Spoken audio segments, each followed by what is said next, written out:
Halo teman-teman, perkenalkan nama saya Ananda Resi Fitriana, NIM 292021119.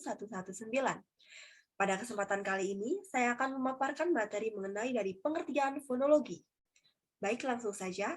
Pengertian fonologi dalam Kamus Besar Bahasa Indonesia, fonologi merupakan bidang dalam linguistik atau ilmu bahasa yang menganalisis bunyi-bunyi bahasa menurut fungsinya. Sedangkan pengertian dari fonetik, fonetik merupakan ilmu bahasa yang membahas mengenai bunyi-bunyi ucaran yang dipakai dalam tutur dan bagaimana bunyi tersebut dihasilkan oleh alat ucap manusia. Kemudian, yang selanjutnya ada fonemik. Fonemik merupakan ilmu bahasa yang membahas mengenai bunyi-bunyi ucaran dan berfungsi sebagai pembeda suatu makna. Nah, pada poin kedua, saya akan membahas mengenai beberapa proses produksi bunyi vokal atau variasi dalam fonem. Yang pertama, pada grafem O dibedakan menjadi dua, yaitu antara O dan O.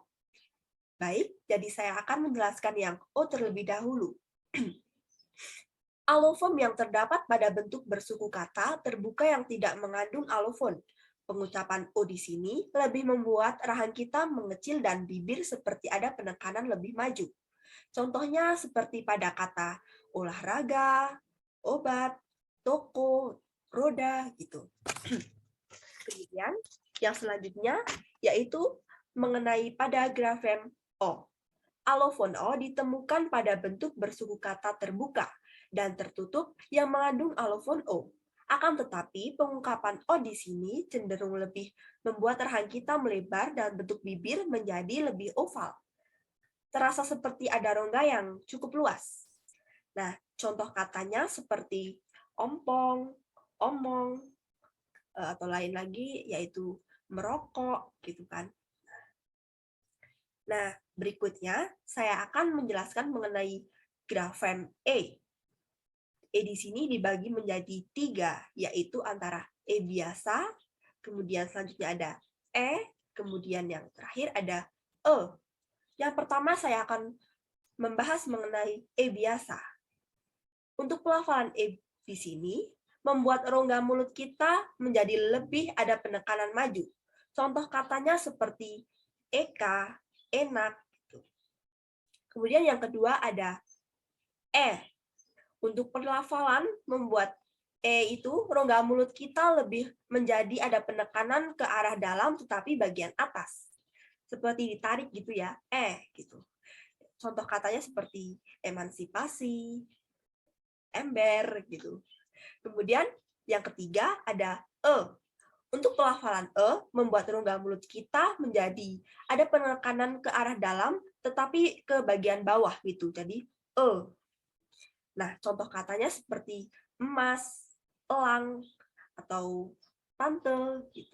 Poin yang terakhir atau poin ketiga, saya akan menjelaskan mengenai beberapa proses produksi bunyi konsonan. Konsonan berarti semua huruf kecuali yang ada pada vokal A, I, U, E, O. Yang pertama, saya akan menjelaskan mengenai konsonan bibir atau kita bisa sebut sebagai bilabial hambat. Nah, proses bunyi tersebut dikeluarkan dengan menggunakan bibir atas dan bibir bawah. Contoh konsonan tersebut adalah seperti pada huruf P. Contoh katanya yaitu pipa, pipi, papi, pisah. Kemudian yang kedua ada contoh konsonan B, yaitu ada pada kata bobo, botol, bola. Kemudian ada pada huruf M, yaitu contoh kata seperti makan. Kedua, yaitu saya akan menjelaskan mengenai labiodental atau konsonan bibir gigi. Proses bunyi yang dikeluarkan dengan cara mengeluarkan sedikit udara dari celah sempit di antara kedua pita suara. Contohnya seperti huruf F, V, W. Ketiga, konsonan gigi atau dental. Proses bunyi yang digunakan dengan menggunakan alat ucap antara gigi atas dan gusi atau alveolum dengan ujung lidah sehingga menimbulkan suara desis. Contoh konsonannya adalah huruf S dan Z. Kemudian, yang keempat, saya akan menjelaskan mengenai konsonan pangkal tenggorok atau bisa kita sebut sebagai laringal. Proses bunyi konsonan Karena ada arus udara mengalir melalui celah jalan pernafasan yang menyempit di antara kedua pita suara. Contohnya seperti pada huruf H. Dan yang terakhir, saya akan menjelaskan mengenai konsonan langit-langit lembut atau velar. Proses bunyi yang dihasilkan bersumber dari bagian belakang lidah menyentuh langit-langit lembut. Contoh, konsonannya adalah huruf G, K, X, dan juga eng. Itu saja yang dapat saya paparkan. Apabila ada kesalahan dan kekurangan dalam menyampaikan materi, mohon maaf. Terima kasih.